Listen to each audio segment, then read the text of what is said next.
Want to know how to add a spectrogram in Audacity to make your waveforms look different?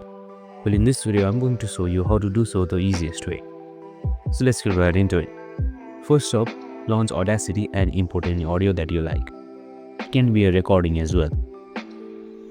So once the audio is imported, on this side right here, click on these three dots. Once you've clicked on it, here will be various options. And right here, you can see spectrogram. Click on it.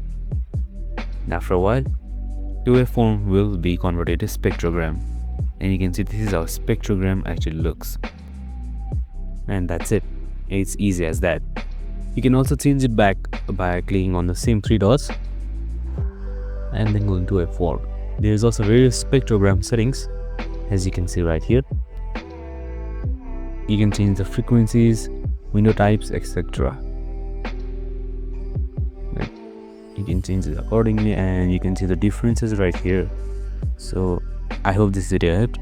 If it did, make sure to like, subscribe and tune in with us for more related videos. See you in the next one.